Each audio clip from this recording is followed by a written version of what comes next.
Igeret HaKodesh, Siman Vav, nous prenons la page 218 à la dernière ligne, qui colle Shifam Bechayutam. L'Admor Zaken a rapporté le pasuk qui dit Zore Tzedaka, Scharemet ou Secheremet. Nous avons vu la dernière fois les deux lectures que nous pouvions faire de ce pasuk. Certains expliquent celui qui sème la tzedaka, qui donne la tzedaka, aura une vraie récompense. Rashi explique celui qui sème la tzedaka est certain que cette mitzvah portera ses fruits. Secheremet, le chidouche de l'Admor Zaken, c'est que celui qui sème la tzedaka obtient la vérité elle-même en récompense. Mais quelle est cette vérité qu'il obtient en récompense? Pour nous l'expliquer, l'Admor Zaken a rapporté un autre pasuk qui dit Titen emet le Yaakov. Dieu donne la vérité à Yaakov. Mais Yaakov n'a pas déjà la vérité. Hachem a besoin de la lui donner. Et l'Admor Zaken a commencé par expliquer que Yaakov ne désigne pas seulement le personnage biblique, le troisième de nos trois patriarches. Yaakov désigne un certain concept dans Avodat Hashem, dans le service de Dieu. Il s'agit de Midat HaRachamim, servir Dieu en étant motivé par la peine que l'on va développer pour notre Neshama. Notre Neshama qui est si noble, qui est si pur, qui est tombé dans ce monde si obscur et plein de vanité. Nous expliquerons plus tard ce que veut dire apporter plus de vérité à ce concept dans Avodat Hashem, dans le service de Dieu. Mais il faut déjà expliquer ce que représente ce concept dans Avodat Hashem, Midat HaRachamim. Ensuite, nous verrons comment la tzedaka permet d'obtenir l'intégration de cette vérité à cette façon de s'engager au service de Dieu. Alors pour l'instant, nous voulons expliquer plus en détail ce que veut dire servir Dieu Bemidat HaRachamim, avec miséricorde. Et l'Admor Zaken a commencé un long développement pour nous expliquer d'abord quelle est l'origine de notre Neshama auprès de Dieu. Et donc, quelle est la véritable grandeur de Dieu? Et ensuite, dans quel monde elle s'est engouffrée? Un monde dans lequel il est possible de faire des fautes. Et c'est de cette manière qu'on réalisera vraiment combien on doit avoir de la peine pour notre Neshama. Simplement parce qu'elle est venue dans ce monde. Même si elle n'a fait aucune faute. Même si elle n'a fait aucune erreur. Mais elle se retrouve dans un monde dans lequel l'ambiance est opposée à la Kedusha. L'Admor Zaken concentre donc d'abord son développement au sujet de la grandeur de Dieu. C'est le premier point. Et nous avons déjà dit la dernière fois que la création est le résultat de l'intervention de Dieu, mais d'une lettre du nom de Dieu seulement. Avec le Yud a été créé Olam Haba, avec le He a été créé Olam Hazé. Ça veut dire que ces deux lettres du nom de Dieu interviennent dans la création. Toute la création dépend donc d'une lettre de son nom. Et déjà, on peut essayer un peu d'imaginer ce que veut dire la grandeur de Dieu. Alors dans les mots, il continue et il dit Kikol shifam bechayutam enorak mizi vehara meotechad mishmoit barech. Tout ce que Dieu apporte à la création n'est que le résultat d'une émanation d'une lettre de son nom. K'ma'amar b'yud nivra olam haba. Pour olam haba, c'est la lettre Yud. Pour olam hazé, c'est la lettre He. On en a beaucoup parlé dans le siman précédent, donc je n'y reviens pas. Vine bezi ve'arazu. Cette émanation du divin shuit pash tout achayut mishmoit barech, qui correspond à une émanation de son nom. Achayot elyonim ve'tartonim, et qui permet d'apporter la vie et l'existence à l'ensemble des mondes de la création, des mondes les plus hauts, mondes les plus bas. C'est à ce niveau, au niveau de l'émanation du divin, qu'on peut faire la distinction entre Olam Hazé et Olam Haba. Ainsi, toutes les différences que l'on peut trouver dans les différents mondes de la création, les Feshinouye Tserufé Otiot, correspondent à ces différences correspondent aux différences qui vont être produites par les changements des lettres et des mots de la parole divine. Les différences de temps, puisque jusqu'à présent on parlait des différences d'espace. Toutes les différences qui vont se produire dans le temps. Tout provient de ces changements de lettres et de mots qui procèdent de la parole divine, et la parole divine qui est le résultat des midot d'Akadosh Baruch Hu, comme nos émotions vont être à l'origine de nos paroles, comme ça a été expliqué dans Likuta Amarim, dans Shar Yichud Ve'emunah, la deuxième partie, Perek Yud Aleph, dans le 11e chapitre. Je reprends ce que vient de dire l'Admor Zaken. On distingue l'émanation de la lettre Yud du nom de Dieu, de l'émanation de la lettre He du nom de Dieu, comme on distingue les mondes les plus hauts, Olam Haba, des mondes les plus bas, Olam Hazé. Olam Haba est le résultat de ce qu'on a appelé dans le siman précédent Pnimiyut Adibur, de la parole divine dans sa dimension la plus profonde. Olam Hazé est le résultat de Chitzoniut Adibur, de la parole divine dans sa dimension la moins profonde. Mais cette distinction ne se conçoit que dans le cadre de la création, pour nous uniquement. Mais devant Dieu, Kula Kamek Lo Chashiv Mamash, Tout cela disparaît et est complètement insignifiant. On ne distingue pas Olam Haba ni Olam Hazeh devant Akadosh Baruch Hu. Les deux sont totalement insignifiants de la même manière. Olam Haba n'a pas plus de valeur ou d'importance que Olam Hazeh, pour être plus précis. Il y a bien une différence entre Olam Haba et Olam Hazeh, entre les Olamot Elyonim, les mondes supérieurs de la création, et les mondes inférieurs de la création, mais seulement par rapport à l'émanation du divin qui intervient dans la création, qui est représentée par les lettres de son nom. Mais il n'y a pas de différence entre Olam Haba, Olam Hazeh, les mondes supérieurs ou les mondes inférieurs de la création, par rapport à l'essence de Dieu, par rapport à Dieu lui-même. Kula kamek lo chashiv mamash. Tout disparaît devant Akadosh Baruch Hu lui-même. Ce n'est pas que notre monde qui est insignifiant devant Dieu. Même les mondes spirituels les plus hauts sont insignifiants devant Dieu, exactement de la même manière. Les différents mondes de la création, Bria, Yetzira, Sia, se distinguent par le fait que les lettres de la parole divine, qui sont les vecteurs du flux divin qui leur permet d'exister, vont se réassocier, se recombiner, se reconvertir de façon différente de nombreuses fois. Et les variations du temps, passé, présent, futur, seront aussi le résultat de ce processus qui concerne les lettres de la parole divine et que l'on a associé à la sphère de Malchut. Au niveau de Malchut, on peut dire Hashem Melech, Hashem Malach, Hashem Yimlor, Dieu a régné, Dieu règne et Dieu régnera. À partir de Malchut, de la dernière des sphérotes du monde de Hatzilut, le concept du temps commence à apparaître. Le temps est un concept qui apparaît seulement à partir de Malchut. Mais au-delà de Malchut, ça ne veut rien dire. Le temps et ses variations n'existent plus. Je fais cette distinction par rapport à l'émanation du divin qui intervient dans la création, qui est représentée par les lettres de son nom. Et je vais dire qu'à partir d'un certain niveau, à partir du Hé, le concept du temps peut exister. Au-delà, le concept du temps n'existe plus. À partir de la mode qui dérive du Hé, la notion du temps apparaît, mais au-delà, au niveau de la mode qui procède du Yud, la notion de temps est absente, mais devant Dieu lui-même. On ne parle ni d'existence, ni d'absence du temps. Kula kamek lo chashiv mamash. Tout disparaît, tout est complètement insignifiant. On ne peut pas du tout parler du concept du temps, ni de sa présence, ni de son absence. Alors je récapitule. On distingue dans la création différents éléments. Et on distingue aussi dans la création différents moments, le passé, le présent et le futur. Mais on ne les distingue que par rapport à l'émanation du divin, qui sera différent dans les différents mondes de la création.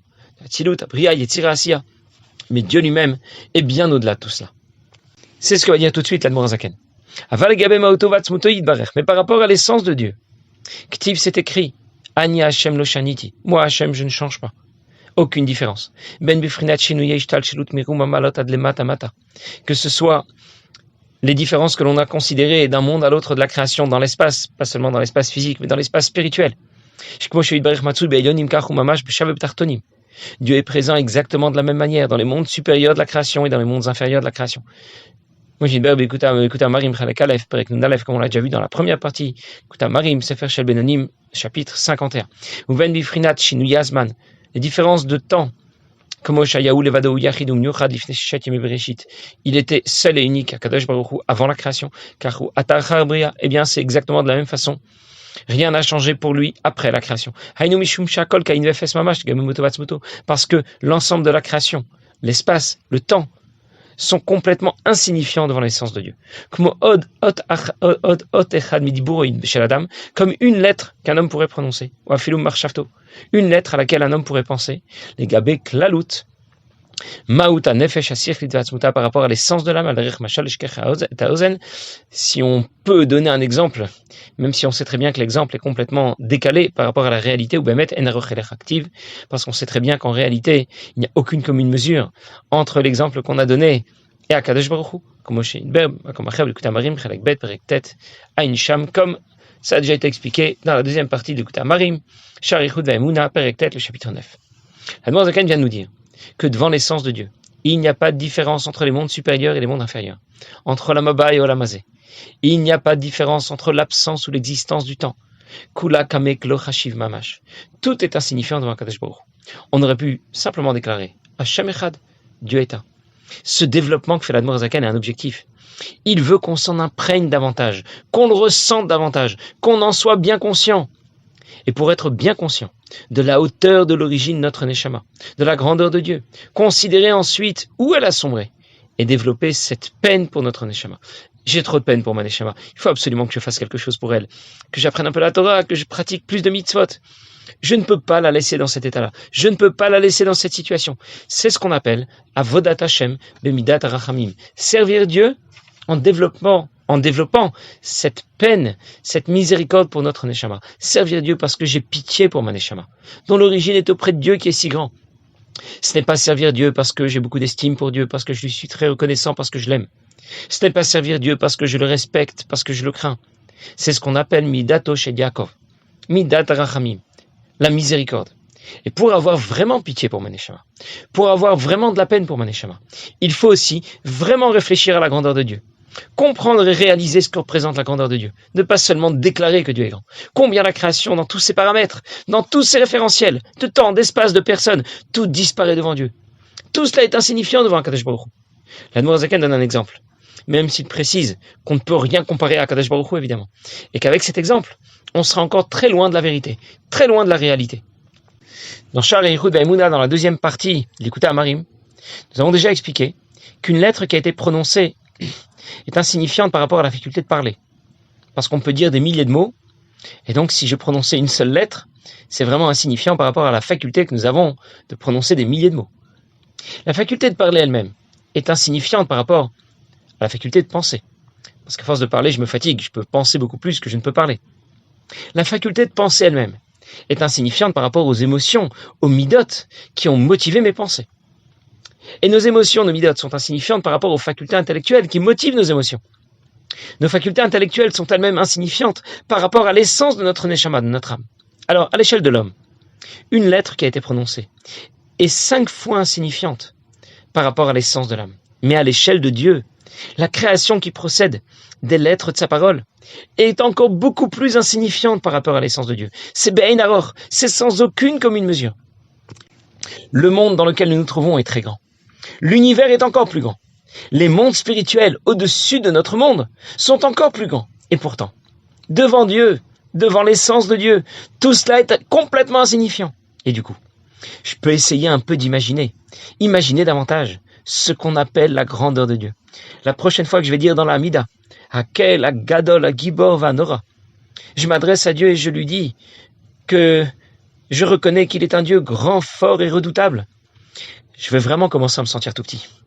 Si on avait seulement déclaré Dieu est grand, Hashem Echad, Hagadol, on n'aurait pas vraiment réalisé ce que ça veut dire. On n'aurait pas vraiment réalisé ce que ça implique. Et quand on y réfléchit, notre conscience de la grandeur de Dieu est complètement différente.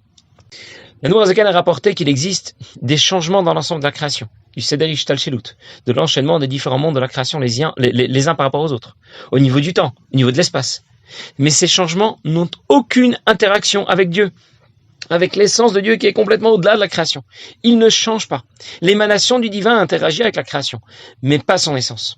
Pour bien comprendre la différence entre les différentes émanations du divin, l'essence de Dieu, l'Admour HaZaken avait déjà rapporté la différence qui existe entre quelqu'un qui se parle à lui-même et quelqu'un qui parlerait aux autres. Je vous donne l'exemple d'un roi, un roi qui est si grand qu'il ne souhaite même pas régner sur le peuple qui voudrait le désigner comme roi. Mais le peuple a beaucoup insisté. Ils ont bien sonné du chauffard et finalement il accepte. Mais parfois, il s'occupe de gérer son pays, son peuple, et parfois, il ne s'occupe que de lui-même. Et puis, au-delà de cela, il y a lui-même, le roi lui-même, il y a le moment où il s'occupe de lui-même, et puis il y a ce qu'il est lui-même. Ces occupations ne se produisent pas au même moment, en même temps. Parfois, il est tourné vers lui-même, parfois, il est tourné vers les autres, vers son peuple. Il ne peut pas associer ces deux moments en même temps. Eh bien, Dieu est capable d'associer au même moment ces deux activités. Il peut au même moment se consacrer à la gestion de la création et en même temps se consacrer à lui-même. C'est pour ça que nous disons dans les mots de la Tfila qu'Akadosh Baruch Hu est grand, est élevé, Amromam, Levadomeaz, depuis toujours. Il n'y a que lui. Perouche comme comme avant la création, il n'y a que lui. Eh bien, maintenant aussi, il n'y a que lui. Il est bien au-delà, il est bien au-delà même de la dimension du concept même du temps, que l'on appelle Yemotolam. Parce que le temps dérive, procède de ce qu'on a appelé Malchut Amelech, comme c'est écrit ailleurs. Le Zaken vient de nous dire qu'avant la création, il n'y a que Dieu. Après la création, il n'y a aussi que Dieu. Et le monde existe bien. Oui, il existe. Mais il est insignifiant devant Kadosh Baruch Hu. Mais il y a bien une interaction entre la création et le divin. Oui, bien sûr, il y a une interaction entre la création et le divin, mais avec une émanation du divin seulement. Akadosh Baruch Hu lui-même n'interagit pas avec la création. Dieu est en même temps engagé dans la création qui se définit dans le temps et l'espace, et en même temps au-delà de la création qui se définit dans le temps et l'espace. Malchut intervient dans la création. C'est la parole divine pour laquelle on va distinguer le contenu, le support du discours dont on a beaucoup parlé, comme on distingue le contenu, le support d'un discours. Mais il s'agit de sa parole, d'une émanation du divin. Il ne s'agit pas de Dieu lui-même. L'essence de Dieu est complètement au-delà de la création. On a un peu de mal à comprendre cela parce qu'il s'agit de Dieu, évidemment. S'il est au-delà, il ne peut pas s'y engager. S'il y est engagé, il ne peut pas être au-delà. Choisis, décide. Dieu est grand, suffisamment grand pour être en même temps au-delà de la création et engagé dans la création. Et c'est ici que s'achève le développement que fait l'Admour HaZaken au sujet de la grandeur de Dieu, de l'origine de notre Neshama. Ensuite commencera le développement suivant. Maintenant que tu sais vraiment d'où vient ta Neshama, tu pourras avoir vraiment de la peine pour elle. Quand tu vas considérer qu'elle vient d'au-delà de toute la création et qu'elle a été engouffrée dans un monde dans lequel elle est susceptible seulement d'être attirée par les plaisirs du monde matériel. Elle est susceptible seulement de désobéir, de commettre des fautes. Même si elle n'a pas fait de faute, même si elle a déjà été, elle n'a jamais été attirée par les plaisirs de ce monde. Le seul fait que ce soit possible, c'est déjà terrible. Il y a déjà de quoi avoir de la peine pour elle. Je vous donne un exemple. Quelqu'un se trouve sur un pont de corde entre deux montagnes. Sous ses pieds, il y a un précipice vertigineux, 1 kilomètre. S'il tombe, il n'y a aucune chance de survivre. On ne se pose même pas de questions. Pour l'instant, il est sur ce pont de corde. Tout va bien, il n'est pas tombé, il n'a même pas perdu l'équilibre. Mais déjà on panique pour lui. Ça bouge, il y a du vent. Il peut tomber. La Neshama vient de si haut. Elle se retrouve dans un monde où c'est possible de sombrer. Le seul fait que ce soit possible, c'est déjà un drame. On panique pour elle, on a beaucoup de peine pour elle. Elle peut basculer d'une seconde à l'autre. Il faut absolument l'aider. On ne peut pas l'abandonner comme ça. Il faut appeler les secours, un hélicoptère, on lui lance une corde. On ne peut pas la laisser comme ça et ne rien faire.